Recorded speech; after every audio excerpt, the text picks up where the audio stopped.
Bueno, pues Rafael, encantada de estar contigo. Empezamos ya en cuanto me digáis, ya, ¿no? Podemos empezar.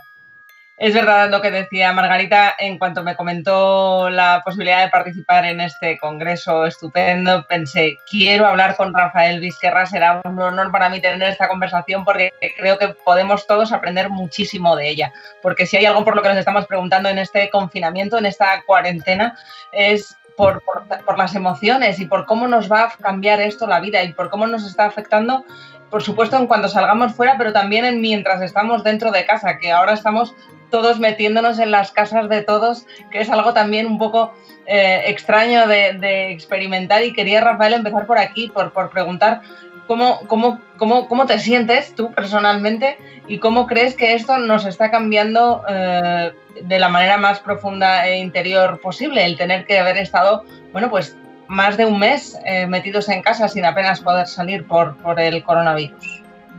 Es una situación que nadie se había imaginado. Yo, estos meses que llevo encerrado, que no he salido de casa, yo tenía previsto estar en México, en Colombia y en Chile. Todo se ha tenido que anular. Por tanto, toda mi agenda ha sufrido un auténtico colapso. Sin embargo, ante esto hay varias opciones. ¿Cómo lo afrontamos? Motivos para ponernos de mal humor, porque cuando te cambian la agenda, te cambian tus proyectos, te cambian tu vida, pues todo esto hay que reconocer que nos afecta.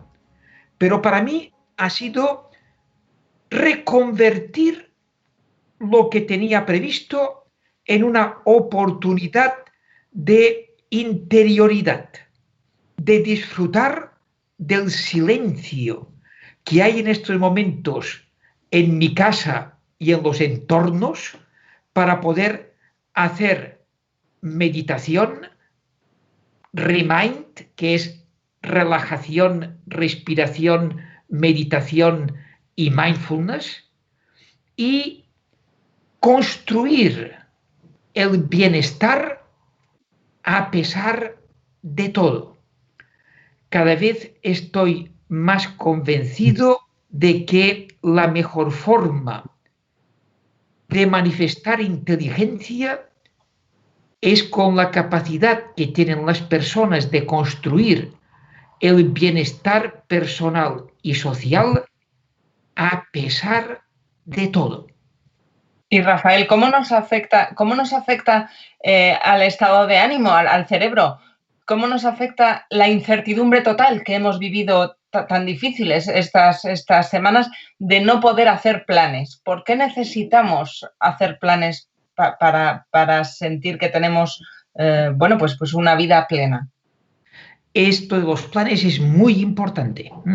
Y es muy importante que las personas tengan planes, ilusión, proyectos, porque todo esto nos hace sentir vivos, nos permite comprometernos con nuestros proyectos y esto es una parte esencial de la vida de una persona. Pero también a veces, y el coronavirus ha sido un estímulo en este sentido, nos ha llevado a tomar conciencia de que no somos nada. Cualquier elemento externo puede paralizarnos en cualquier momento de nuestra vida. Nuestra vida está pendiente de un hilo durante toda la vida. Y el hecho de que podamos alargarla o no depende de una serie de circunstancias, de azares, de voluntad y también de conciencia, de estilos de vida saludables, etc. Es un montón de elementos que influyen, pero que muchos de ellos no los controlamos. Y tomar conciencia de ello nos lleva a replantearnos nuestra vida. Y sentirnos vulnerables, que es un poco lo que estabas diciendo, sentirnos vulnerables, ¿cuándo nos impulsa a disfrutar el momento de manera más intensa y cuándo paraliza por el miedo? Porque tiene un doble efecto, ¿no? Esa vulnerabilidad. El concepto de vulnerabilidad a veces hay que definirlo, a ver qué entendemos. Yo propongo, y en los cursos que hacemos de educación emocional en la Universidad de Barcelona y a través de la RIEP, que es la Red Internacional de Educación Emocional y Bienestar, lo que proponemos es que las personas sean sensibles, que sean sensibles a nuestras limitaciones, que sean sensibles al dolor ajeno, que sean sensibles a lo que esté pasando, pero que nuestra sensibilidad no nos lleve a ser vulnerables. Y voy a poner el ejemplo de los médicos. Los médicos deben ejercer su función con alta profesionalidad, con sensibilidad ante el dolor, ante la enfermedad, ante el sufrimiento, pero esta sensibilidad no debe llevarles a ser vulnerables, lo cual significaría que les impediría cumplir con su función profesional con excelencia, que es lo que necesita el paciente. Por eso, una de las competencias emocionales es la autonomía emocional. La autonomía emocional es la capacidad para autogenerarnos las emociones que necesitamos en una situación, en un contexto dados, a pesar de las presiones, a pesar de las dificultades, a pesar de las frustraciones. Y el reto es aprender a ser sensibles, pero al mismo tiempo invulnerables desde el punto de vista emocional. Sé que lo que estoy diciendo es discutible. Bueno, y es difícil, ¿no?, de conseguir. Porque a lo mejor muchos de los que nos están viendo pensarán que los médicos son profesionales, que se preparan toda su vida para momentos de máxima tensión y que trabajan salvándole la vida a la gente, que no se me ocurre una situación de más presión que esa. Y tanto esfuerzo que han hecho y más que van a seguir haciendo para salvarnos la vida en esta pandemia, y por eso les salimos a aplaudir todos los días. Pero la gente de a pie, digamos, los que no son expertos ni han sido entrenados en competencias emocionales de gestión del estrés o de la incertidumbre y de la frustración, ¿qué pueden hacer en sus casas cuando se les cae el mundo encima, como decimos de manera coloquial? Cuando a lo mejor ahora van a empezar a poder salir, pero les da miedo. Bien, evidentemente. Fíjate que yo estoy defendiendo sensibilidad a ser posible con invulnerabilidad. Nadie ha dicho que esto sea fácil. Esto es de las competencias más difíciles que una persona se pueda proponer en toda su vida. Esto es mucho más difícil que resolver sistemas de ecuaciones estructurales de covarianza o que analizar si la hermenéutica transformacional de la gravitación cuántica es un problema cibernético o termodinámico. ¿Quién no sabe eso, verdad? Porque esto es el resultado de un desarrollo personal. Y que muchas personas van a tardar años y tal vez toda su vida. Pero es un horizonte hacia el cual considero que merece la pena dirigirse. Porque cuando vas logrando grados cada vez mayores de autonomía emocional, te permite colocarte en contextos emocionalmente tóxicos y no verte contagiado. El contagio emocional es una realidad investigada científicamente. Y fijémonos, por poner dos ejemplos extremos, el contagio emocional que se puede generar en un concierto con Bruce Springsteen, con 200.000 personas que están allí saltando, gritando y cantando al unísono, acompañando a Bruce Springsteen.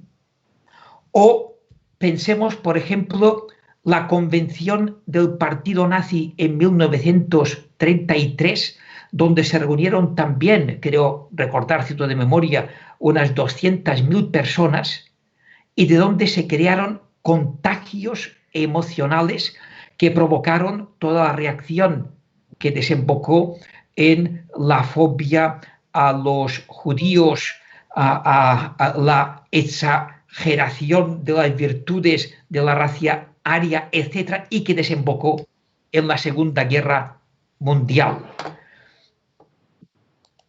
Pero ¿cómo prepararse? Quiero decir, ¿qué pequeños pasos o gestos podemos hacer para a lo mejor no alcanzar esa parte óptima que es más complicada y que requiere todo ese desarrollo vital que comentabas, pero sí bueno, poquito a poco irnos sintiendo mejor o más en control de la situación de lo que pasa aquí dentro? Porque ya vemos que de lo que está pasando fuera no tenemos ningún control.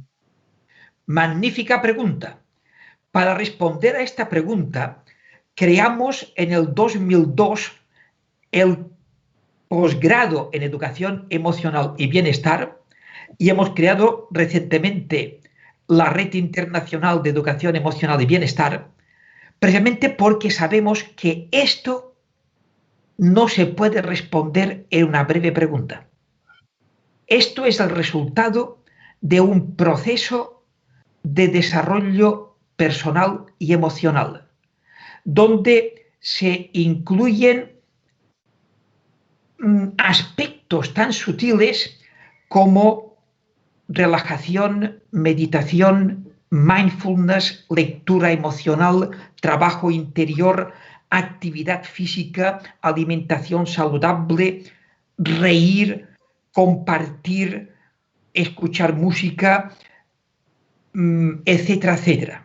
Y sobre todo, muchas actividades de relación interpersonal que incluyen el desarrollo de la empatía, de la autoestima, de la compasión, de la resiliencia, etcétera, etcétera.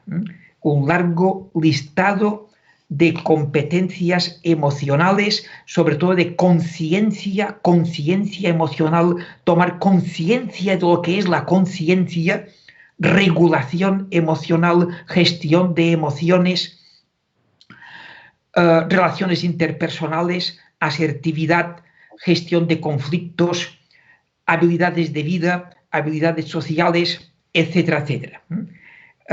Todo esto solamente a partir de la implicación con tiempo, con formación, con entrenamiento, y nosotros proponemos gimnasios emocionales para el desarrollo de estas competencias, porque son competencias básicas para la vida que no están contempladas en ninguna de las áreas académicas ni en ninguna de las carreras universitarias, pero que cada vez se empieza a darles más importancia. Esto se mueve en el entorno de las competencias transversales, de las competencias genéricas, de las competencias soft, etcétera, etcétera.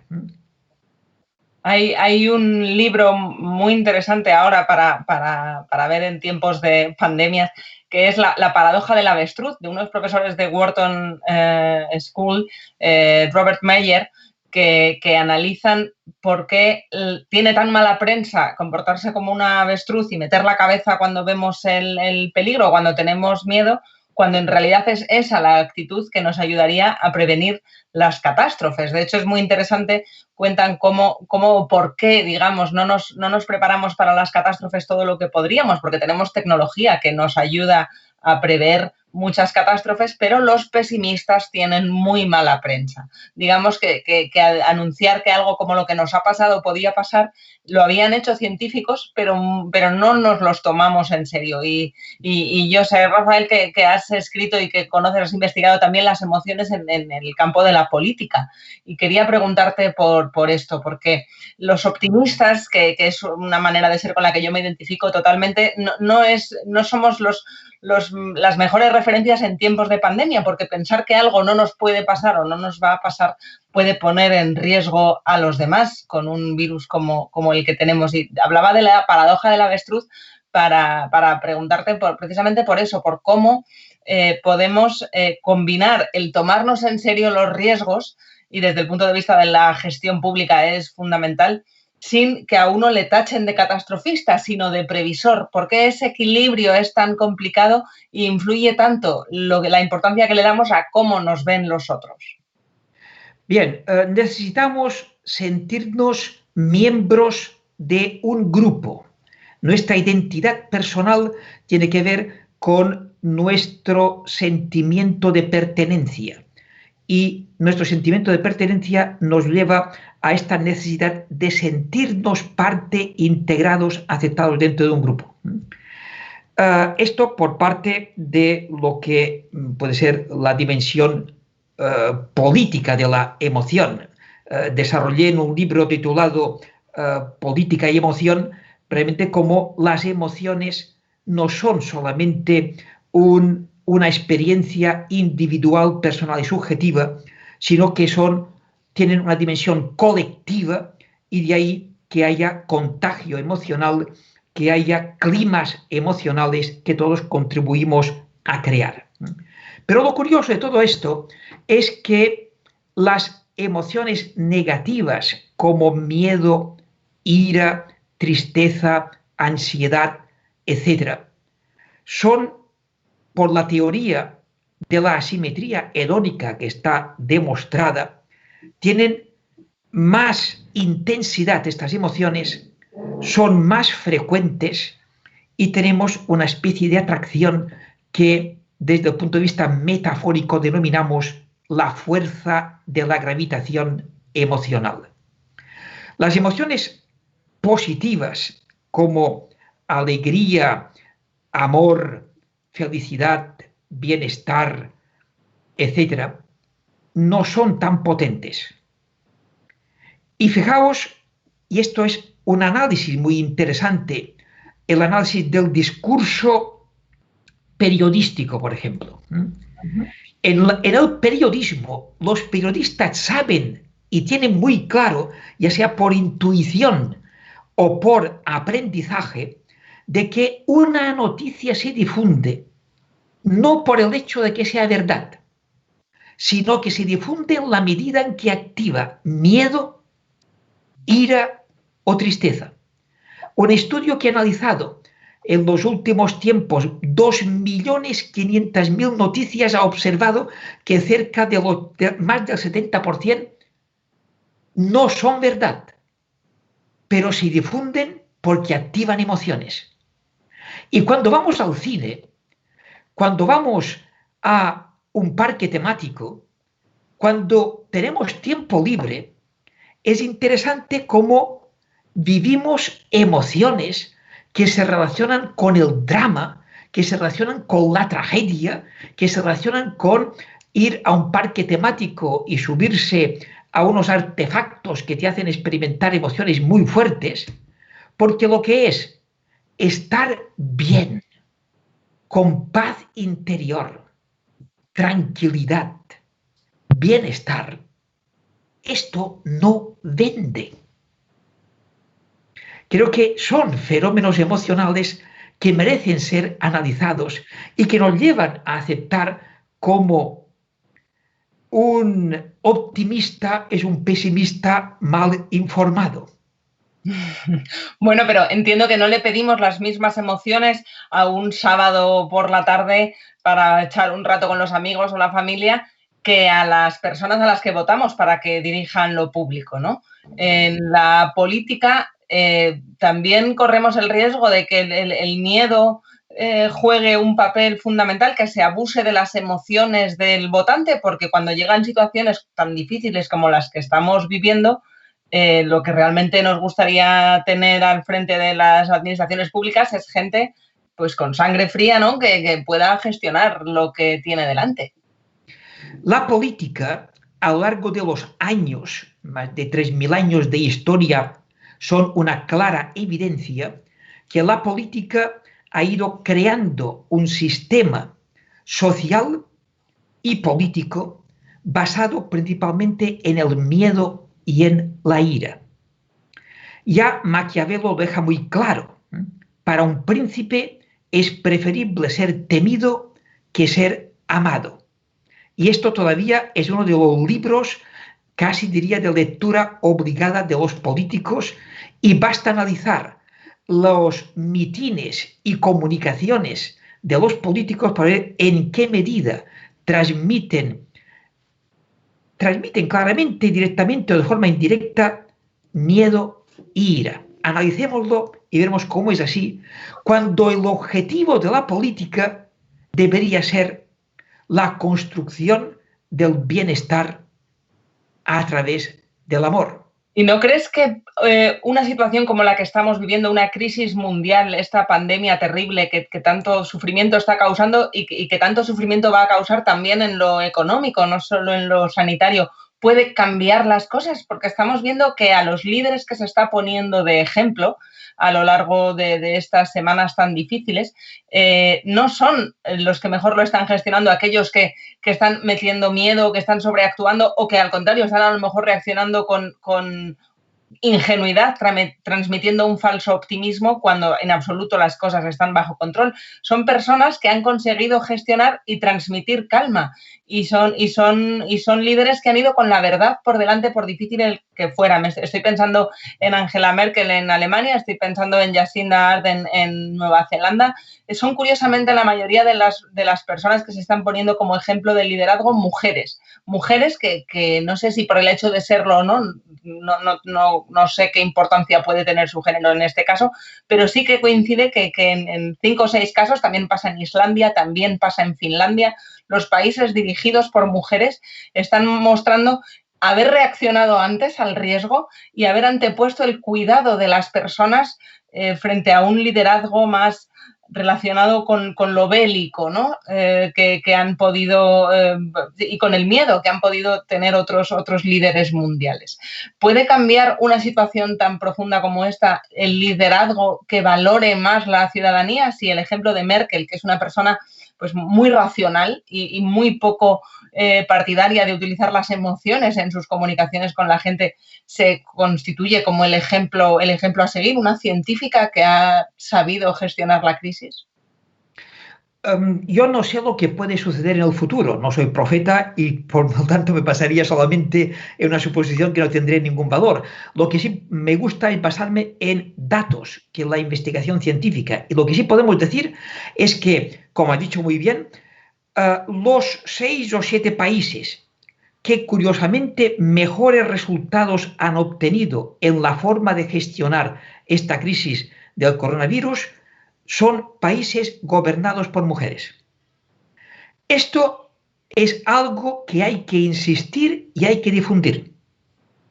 Relacionado con esto está que los tests de inteligencia emocional que se han aplicado a muestras grandes de personas han observado y se ha observado esta tendencia en distintos contextos, en distintos países y en distintas edades, de que las mujeres tienen una inteligencia superior a los hombres.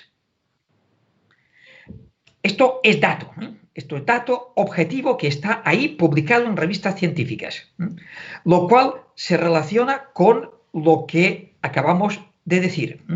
A veces uno tiene la sensación de que tal vez los hombres, y ahora ya estoy emitiendo opinión improvisada, porque aquí hará falta más investigación para ver qué es lo que está pasando, pero ¿en qué medida los políticos están más centrados en los beneficios que les pueda proporcionar la crisis en cuanto a votos, y las mujeres por esta mayor sensibilidad, que ahí sí que es importante este apunto, que es una palabra clave que yo he citado antes, y que esta sensibilidad con invulnerabilidad les permita tomar decisiones que realmente redunden en favor del bienestar y no en favor del rendimiento a mi partido político. Creo que todo esto tendrá que investigarse con mayor profundidad de lo que ahora podemos hablar solamente a nivel opinático. Y ya para ir terminando, Rafael, aunque la verdad es que se me pasa volando el tiempo y habría tantas preguntas que hacerte porque las emociones son tan importantes en un momento como el que estamos viviendo.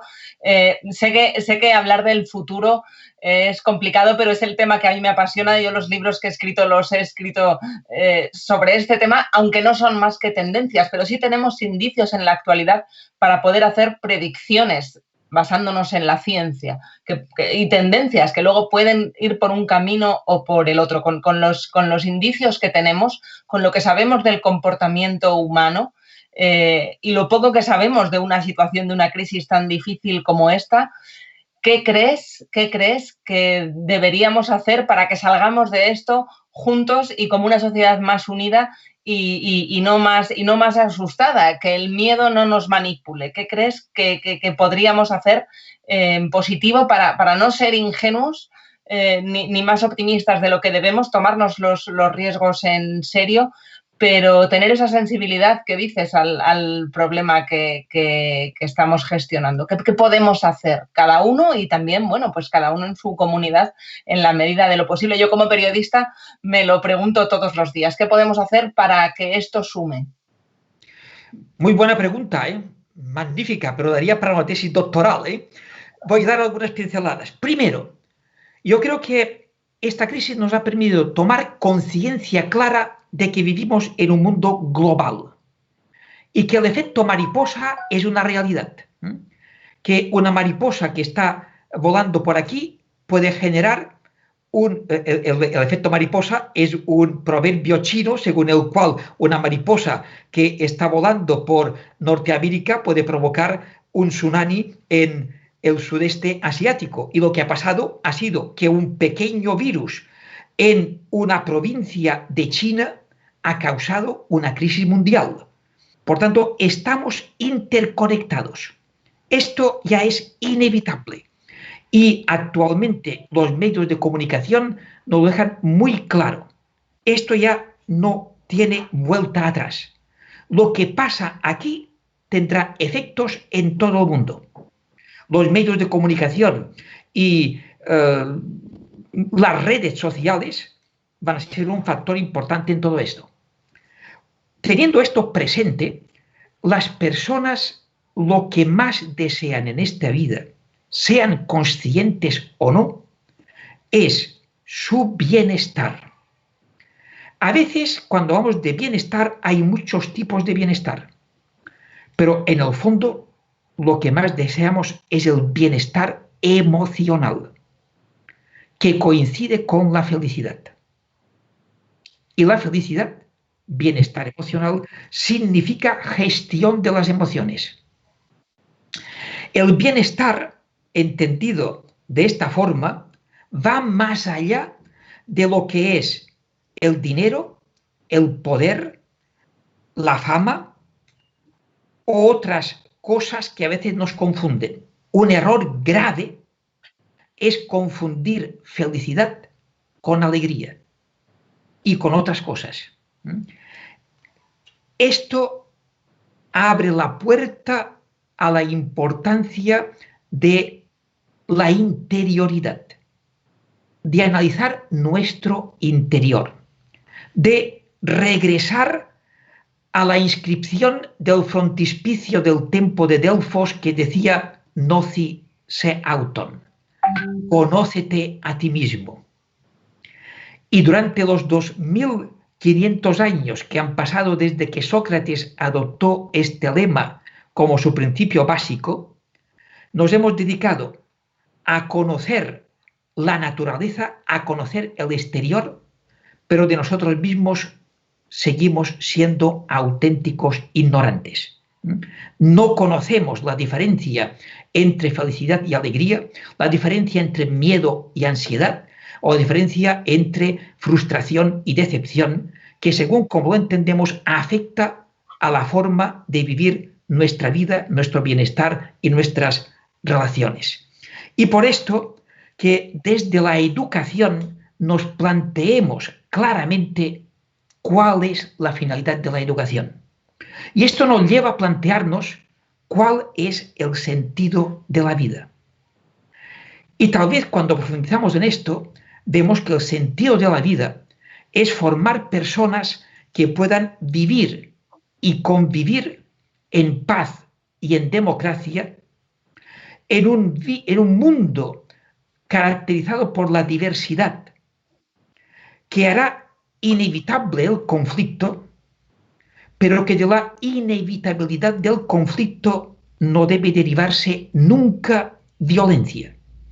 El principio de violencia cero debería ser un principio básico en la educación y en la política. Y sabemos que la violencia es uno de los grandes problemas, una de las grandes lacras de la humanidad en el siglo XXI y seguirá siendo así si no ponemos remedio. Y que una parte importante de esta violencia se genera a partir de la ira, de la rabia, de la indignación, del odio, que son emociones que no somos capaces de regular. La regulación de la ira, aprender a regular la ira como estrategia para la prevención de la violencia, debería ser uno de los principales objetivos de la educación en todos los países del mundo.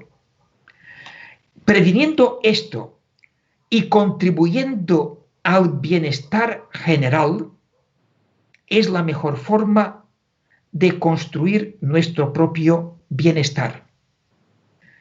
Otra forma de decir esto es que contribuyendo al bien general es una forma de decir amor. Y por lo tanto, a través del amor es la mejor forma de construir el bienestar personal y social. Pues qué interesante y qué importante tomar nota de esto. Me quedo con muchas ideas de lo que hemos hablado, de la importancia del control de las emociones para la política y para la educación, desde luego. También con esa idea de que el bienestar, la búsqueda del bienestar va a ser lo que permanentemente anhelemos en la vida, lo sepamos o no. Me gusta mucho esa idea, Rafael, y la repito para que todos la tengamos presente, porque eso sí que lo podemos afirmar sobre el futuro, que ya te digo que es mi pasión. No sabemos cómo vamos a ser las personas del futuro, cómo va a ser el mundo del futuro, pero siguiendo esto que decías, en el futuro vamos a seguir buscando ese bienestar, así que eso sí lo podemos afirmar. No sabemos cómo va a ser el mundo del futuro en este momento de tanta incertidumbre, pero vamos a saber. Sabemos que vamos a querer ser felices y que vamos a querer que nuestra familia se encuentre bien y que nuestra comunidad también lo esté. Así que confiemos que esa fuerza positiva nos impulse y la sepamos gestionar con los grandes y enormes consejos que nos has dado. Rafael, muchísimas gracias de verdad y muchísimas gracias, Margarita, por organizar este congreso tan estupendo en el que estamos aprendiendo todos tanto. Un abrazo para todos y cuidaos mucho. Muchísimas gracias, Rafael. Gracias.